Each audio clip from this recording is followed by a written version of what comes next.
my god. Okay, so in case you guys haven't been following the plot, I want you to stare into the empty, soul-crushing gaze that is the all-powerful, omnipotent god in the Dragon Ball universe. Multiverse, really.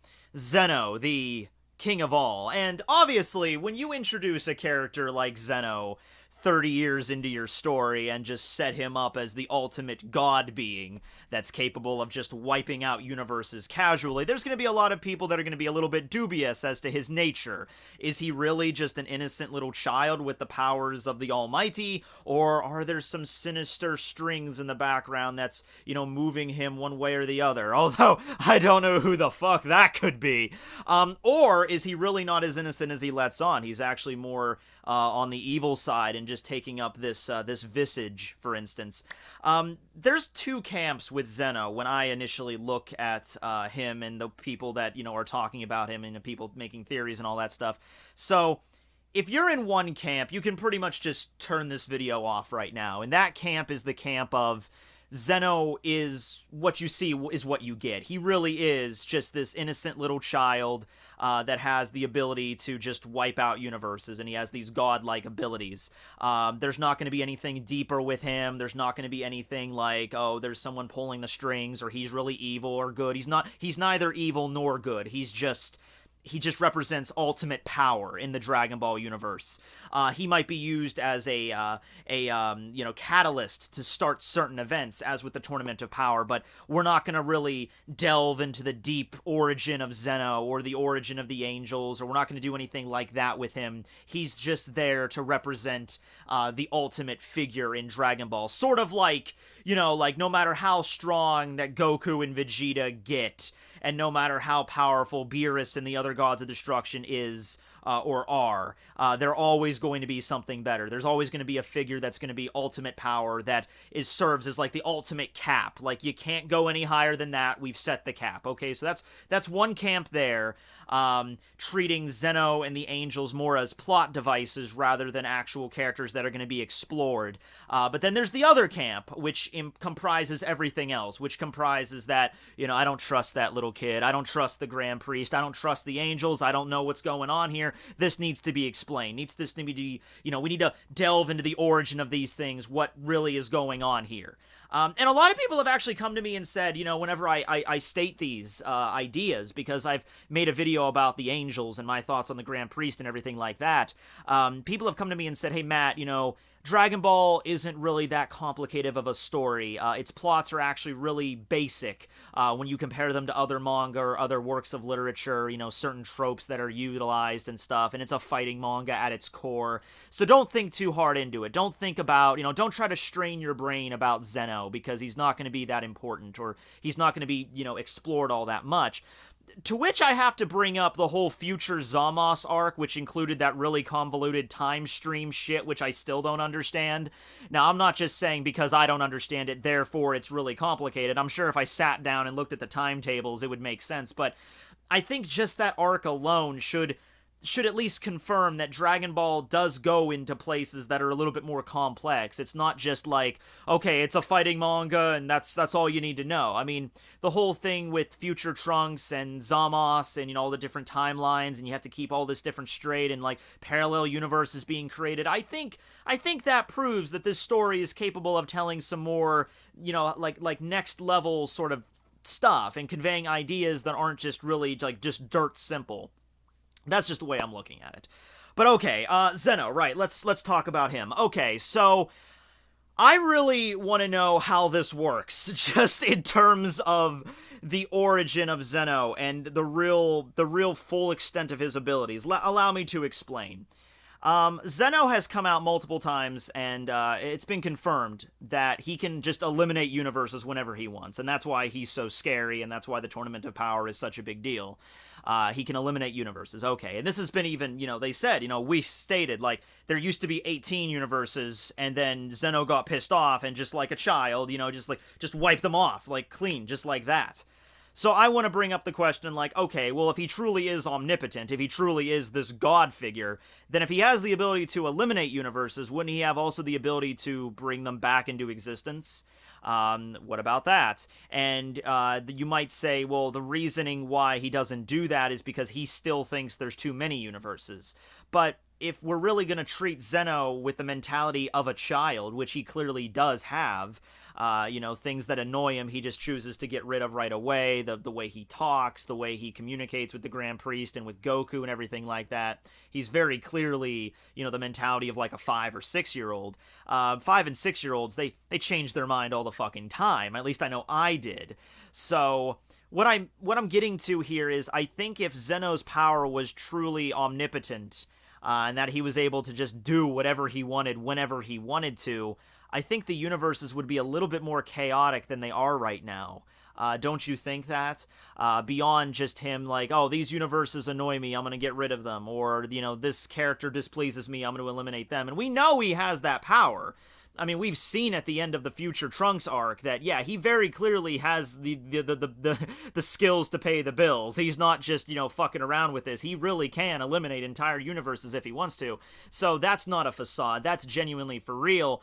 But I feel like if he truly did have, like, godlike abilities, there would be more chaos in the universe than what there is.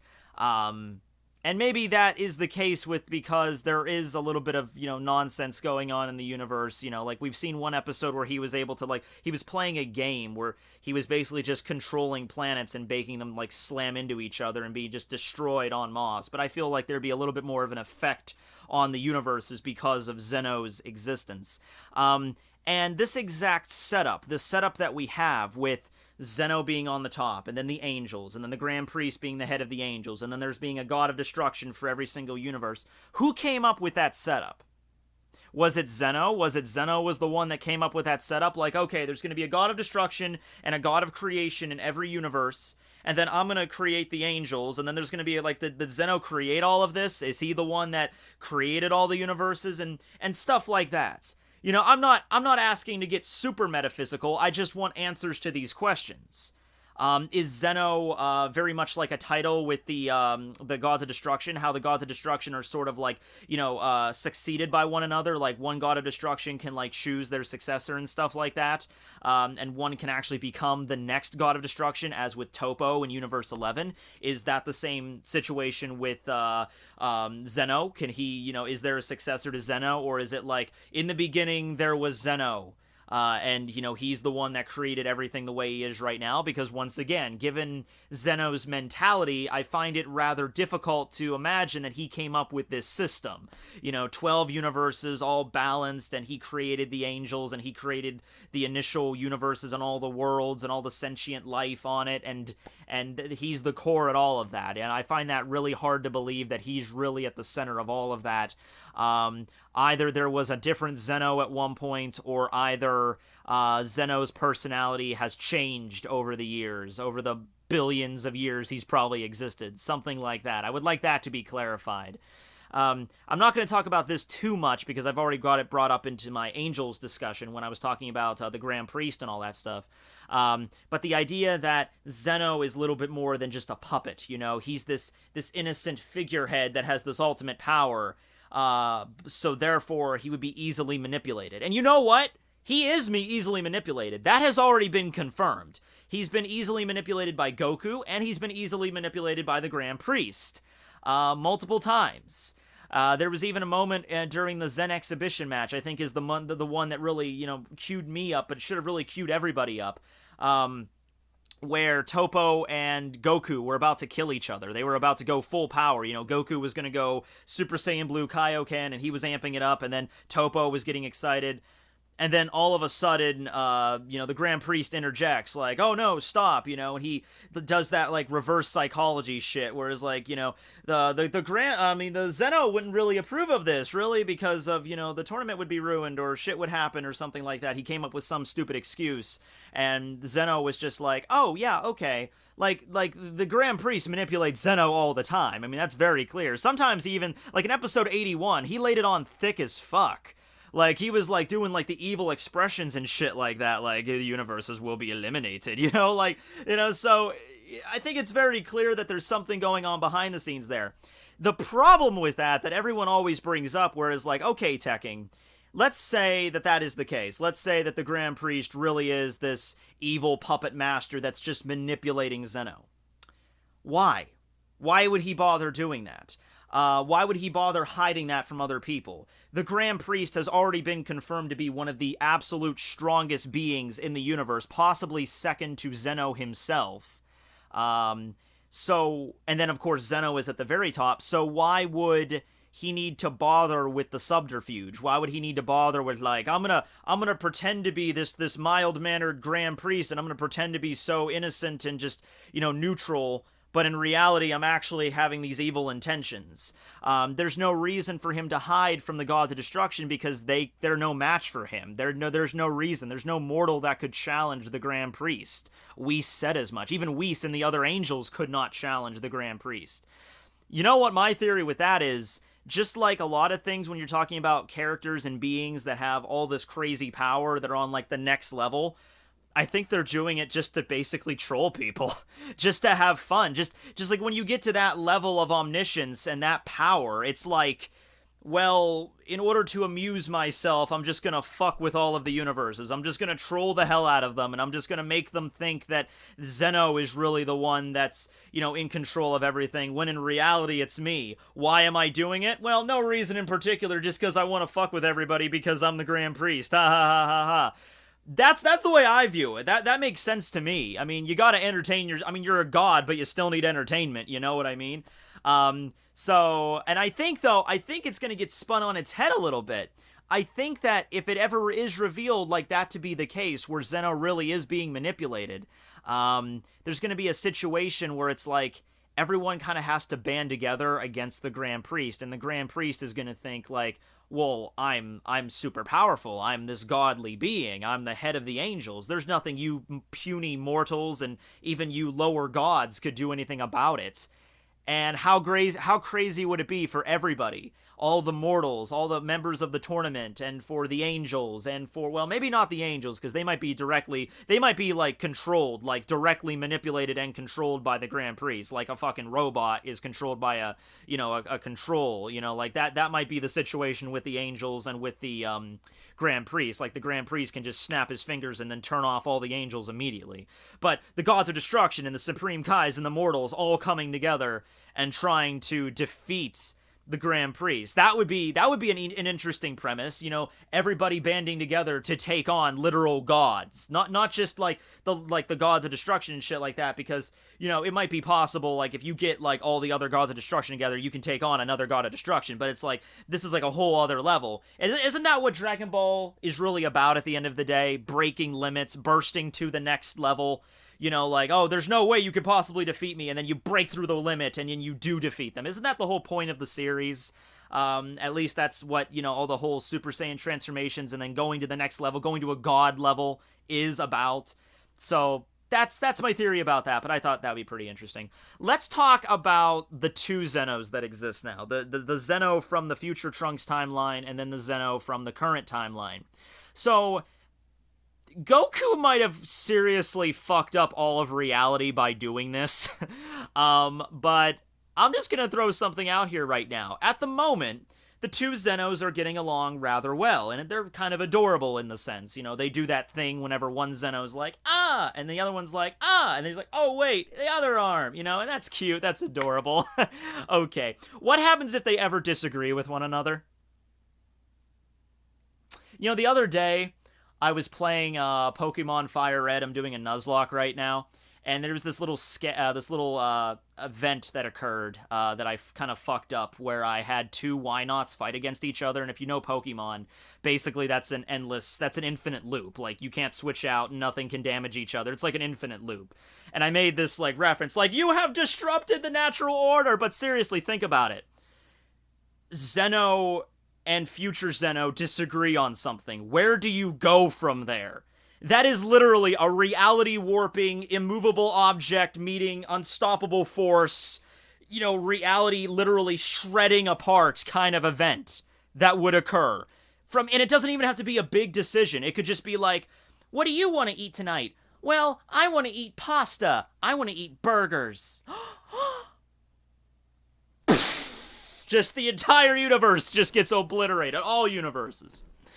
But more realistically, from what we've seen so far, it could be something along the lines of, during the Tournament of Power, the two Zenos are observing this event, and something occurs where it's like, oh, I'm trying to think of a good example here. Like, maybe there's a fight, maybe the end of the Tournament of Power isn't very clear. Maybe it's like, oh, it can either go to Universe 7 or Universe 11. And because the original Zeno, the Zeno from the original timeline, is more closely, is more closely related to Universe 7, because he likes Goku and all that, he's going to be like, Universe 7 wins. But then the other Zeno is going to be like, I like Universe 11. And then it's going to be like, oh, shit. And I think that kind of has to happen at some point. At least it has to be referenced.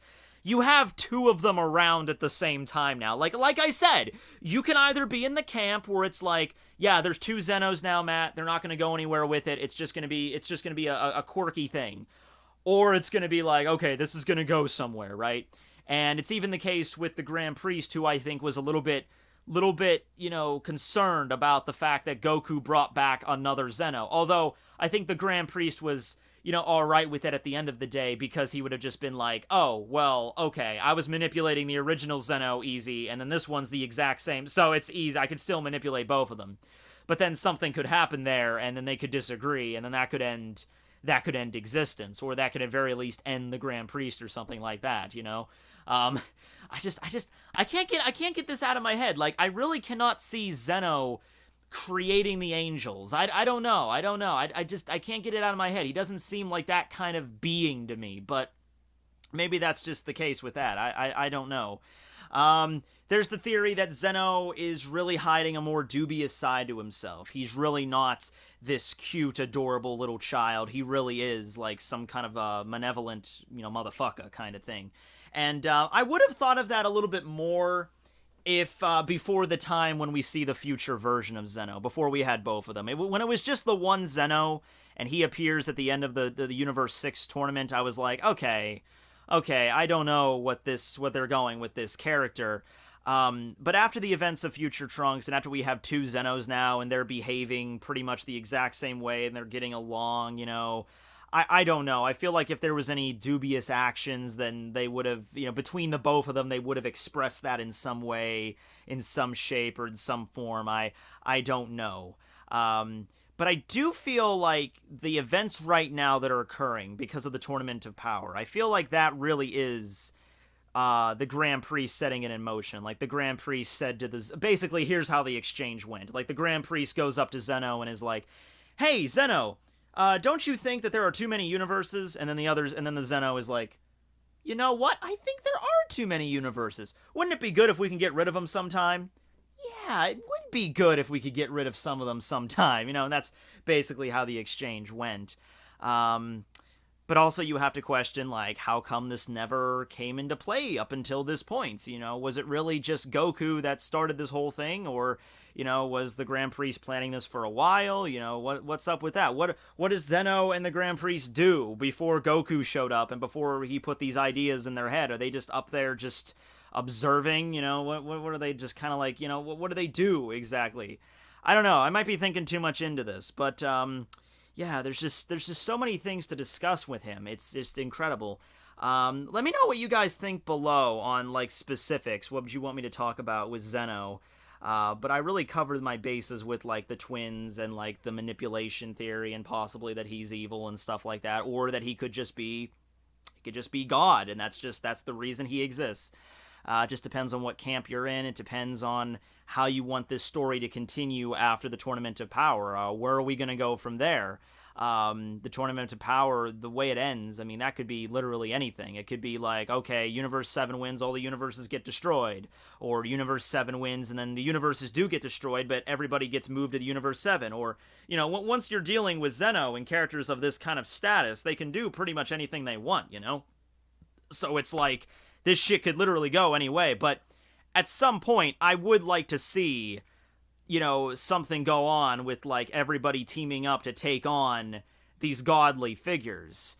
Even to the case, here's another idea, since the Grand Priest probably does have ultimate control over the angels, and And also, there's that term at the end of on the ending titles, not anymore, but it's the demons wearing the masks of angels. I think that might also be hinting at something, but I've already mentioned that in the Zeno universe. But anyway, the thing here that I like is that possibly the Grand Priest turning all of the angels against the warriors of each universe or something, and then you have to fight the angel as like a final boss, you know, because they're these ultimate like beings that like have all this great power, you know. Because we stated to Goku, like, angels can't actually get involved in any fights, but the Grand Priest is kind of the ultimate authority on the angels, so he can make them do whatever he wants. This was even stated when the Grand Priest was talking about, oh yes, the universes will all be eliminated after the events of the Tournament of Power, except for the winner. All for the angels. I will save the angels. That seems to imply that the angels and Zeno, that they seem to be separate, or they seem to be, one of them seems to be greater than the other, or the Grand Priest can vie exceptions for the angels. He's like, oh yes, all the universes will be destroyed except for my personal, you know, entourage. You know, that's the exception, of course. I don't know about that. What do you guys think about that? Is it maybe, could Zeno destroy the angels and the Grand Priest if he really wanted to? Weird. It's weird, don't you think? Okay. Hope you guys enjoyed this video. Let me know below what you think about Zeno and the character and, you know, where it's going in Dragon Ball Super, sorry. Have a great day, everybody. This will be Tekking101 signing out. Oh, God, I don't trust you.